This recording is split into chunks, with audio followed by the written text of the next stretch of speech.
Buenas tardes, mis estimados amigos de Mi Partido es México. Que tengan un excelente inicio de semana, un excelente lunes. Hoy estamos a 5 de febrero del año 2024 y tremendo discurso se aventó la secretaria de Gobernación, Luisa María Alcalde, que pues le dio con todo a Norma Piña y a todos sus compadres, a toda su pandilla. Y bueno, amigos, pues en representación del presidente Andrés Manuel López Obrador, les da una explicación de la historia de la Constitución y les dice en su cara que más tarde el presidente Andrés Manuel López Obrador pues va a enviar una serie de reformas. Y bueno, amigos, pues hoy va a ser un día histórico. Y bueno, amigos, aquí les hacemos esta pregunta: ¿están de acuerdo con la serie de reformas que va a enviar el presidente Andrés Manuel López Obrador? Entre ellas es una de los que los ministros pues sean elegidos por el pueblo. Dejen sus comentarios, que son muy importantes. Y bueno, amigos, sin más que decir, mejor vamos con la información. A todas, a todos los saludamos en representación del presidente de los Estados Unidos mexicanos, el licenciado Andrés Manuel López Obrador. Hoy es un día histórico para la arquitectura constitucional. Nos encontramos en el Teatro de la República, el lugar en donde se entonó por primera vez el himno nacional y el escenario del Congreso Constituyente de 1917. Y hoy por la tarde, el presidente Andrés Manuel López Obrador presentará un importante paquete de iniciativas de reformas constitucionales y lo hará desde otro espacio legislativo, el recinto parlamentario ubicado en Palacio Nacional, el lugar donde se discutió y juró la Constitución un 5 de febrero de 1857. La fecha para ambas constituciones es la misma, 5 de febrero, y la decretó el presidente Benito Juárez en 1861 como fiesta nacional. Así, dos lugares, dos momentos, una misma fecha y un solo sentimiento, el del artículo 40 de la Constitución. Es voluntad del pueblo mexicano constituirse en una república representativa, democrática, laica y federal, compuesta por estados libres y soberanos, unidos en una federación establecida según los principios de esta ley fundamental. En esas palabras está definida la vocación democrática de nuestra nación, pero también el fundamento del Pacto Federal. Un pacto federal que recorre toda nuestra Constitución, toda nuestra historia y toda nuestra tierra. En ella están más de 2 siglos de ideas, de causas, de luchas y hechos de esos estados libres y soberanos. Ideas que se convirtieron en documentos fundamentales y después constitucionales. El decreto de abolición de la esclavitud del cura Miguel Hidalgo se expidió en 1810 en Guadalajara, Jalisco. Los elementos constitucionales de Ignacio López Rayón, primer proyecto de un México independiente, empezaron a circular en 1812 en Sinacantepec, Estado de México. El primer Congreso de Anáhuac de 1813 ocurrió en Chilpancingo. El decreto constitucional para la América Mexicana de 1814 fue sancionado en Apatzingán. Y en 1824, el antiguo templo de San Pedro y San Pablo se convirtieron en recintos parlamentarios donde se elaboró y aprobó la Constitución Federal de los Estados Unidos mexicanos.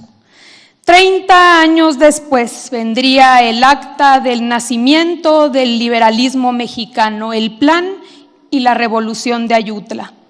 Su éxito derivó en la destitución de Santana y demás funcionarios que no merecían la confianza del pueblo, y comenzó la ruta hacia un nuevo orden, la Constitución Política de la República Mexicana de 1857. Y ahí nuevamente los estados. El Congreso Constituyente se instala en la Ciudad de México y lo preside Ponciano Arriaga de San Luis Potosí. La Defensoría de Oficio llegó a la Constitución precisamente de la mano de Ponciano Arriaga, que 10 años antes, como diputado local, había creado la Procuraduría de los Pobres para defenderse de los abusos, de los excesos, de los agravios y maltrato de los poderosos. El más elocuente de los diputados, Francisco Zarco, y su claro diagnóstico de quienes se encargaban de la administración de justicia de la época, y cito: en cuanto a los elegidos, desde que somos independientes, la administración de justicia ha sido monopolio de los sabios con título, de los hombres instruidos, de los letrados. ¿Y qué ha sido de la administración de justicia? Un caos, un embrollo, inamovible en medio de nuestros cambios. Ha estado muy lejos de corresponder a las esperanzas que aún se tiene en la sabiduría oficial. Con la defensa de Zarco se alcanza la gratuidad en materia de impartición de justicia. El diputado por la Ciudad de México, Vicente Riva Palacio, plantea la necesidad de defender la integridad territorial y se establece así la Guardia Nacional. El diputado por Sinaloa, Ignacio Ramírez, el nigromante, defendió la libre manifestación de las ideas. Iniciado el siglo XX, hubo quienes no resistieron las presiones ni las ambiciones humanas y dieron la espalda a la Constitución. Pero también hubo quienes lucharon y la defendieron.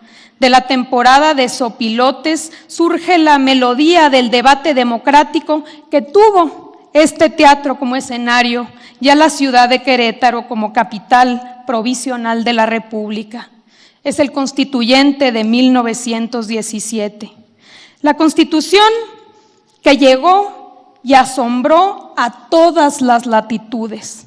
El diputado por Hidalgo, Alfonso Cravioto, la definiría como la primera declaración de derechos sociales del mundo, y no es para menos. Logra amalgamar por primera vez en la historia moderna a las tradiciones liberal, democrática y socialista. En el artículo 3, Francisco J. Mújica empieza a delinear la reforma que vendría 17 años después. La educación será socialista y además de excluir toda doctrina religiosa, combatirá el fanatismo y los prejuicios, para lo cual la escuela organizará sus enseñanzas y actividades en forma que permita crear en la juventud un concepto racional y exacto del universo y de la vida social.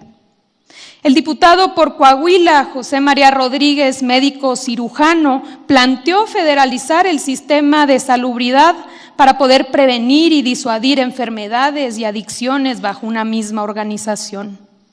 La profundidad del artículo 27 constitucional que inspiró uno de los sonetos de Griselda Álvarez Ponce de León en su glosa de la Constitución.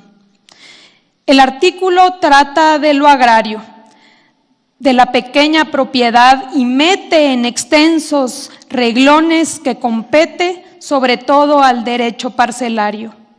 Habla de concesión de minerales, de abastecer eléctrica energía, de bienes y recursos naturales, de tribunales y ganadería, y establecer reservas nacionales que a la justicia rindan pleitesía. Una rica nación, si la examino, con petróleo, con minas, con deseo de tener democracia por destino y de ser soberana por fogueo.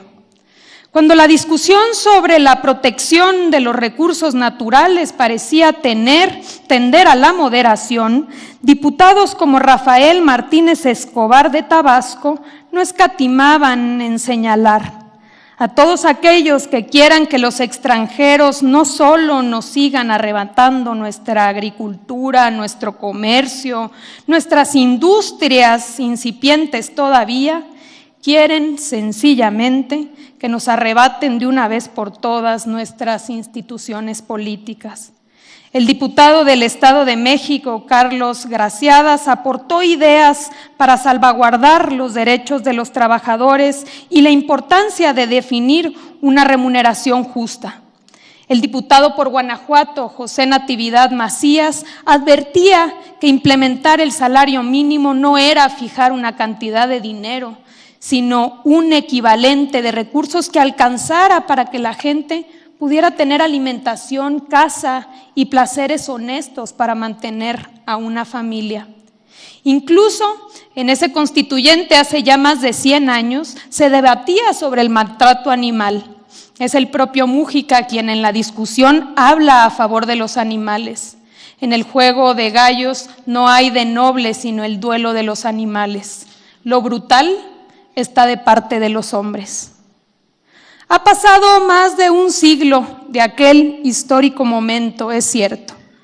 Es cierto que se han ampliado derechos individuales y se han reconocido derechos colectivos, pero igual de cierto es que hasta la Constitución llegó el avasallante neoliberalismo y se crearon en ella aparatos para proteger intereses privados sobre los públicos. Llegaron las privatizaciones, se instauró la mala idea de construir el bienestar desde arriba y con exclusiones. Se trastocó así el sentido social de la propia Constitución. Este es el retorno del pacto social que se aprobó en este teatro y que se convirtió en referente para el mundo. Las reformas que conocemos hoy y que vamos a conocer esta tarde junto con las de los últimos 5 años son el camino de regreso al pacto social fundamentado desde el Pacto Federal. Un nuevo pacto social con la llegada del humanismo mexicano a la Constitución, la salvaguarda de los derechos sociales, educación, salud y salario, la solidaridad como principio colectivo, una idea más amplia del desarrollo y del bienestar social, lo que los liberales de 1917 y de todas las épocas y desde todos los rincones de la patria han anhelado para nuestra Constitución. Un nuevo pacto social con la llegada del humanismo mexicano a la Constitución. Elevar a rango constitucional la obligación del Estado de proteger a la población más vulnerable y devolverle el sentido al artículo 39. Todo poder público dimana del pueblo. El humanismo mexicano es el derecho a ser feliz, a tener oportunidades y construir de forma libre nuestro proyecto de vida, a la inclusión desde abajo y para todos, al reparto equitativo de los esfuerzos y los bienes sociales, a consolidar y sostener una economía próspera que fecunde una sociedad más justa.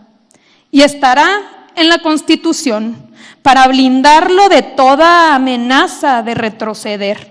Y estará en la Constitución para dejar en claro al mundo que en México el Estado es el garante de la protección de los derechos sociales.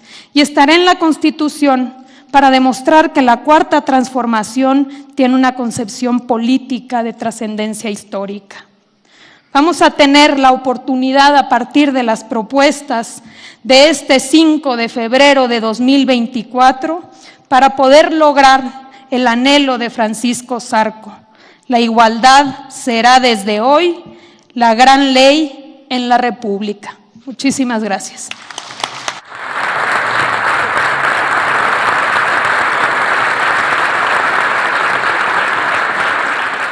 Así es, mis amigos de Mi Partido es México. ¿Cómo terminaron de ver el video? Pues, ¿qué les pareció el discurso de la secretaria de Gobernación, Luisa María Alcalde, que va a pasar a la historia de México? Pues es una de las más jóvenes en ocupar importante puesto en el gobierno mexicano. Y bueno, amigos, ¿qué opinan? Dejen su comentario, que es muy importante. Y hasta aquí llegamos con otra nota más. Recuerda, si no te has suscrito en el canal, suscríbete y activa la campanita de notificaciones para que seas el primero en estar informado. Esto es Mi Partido es México. Nos vemos en la próxima.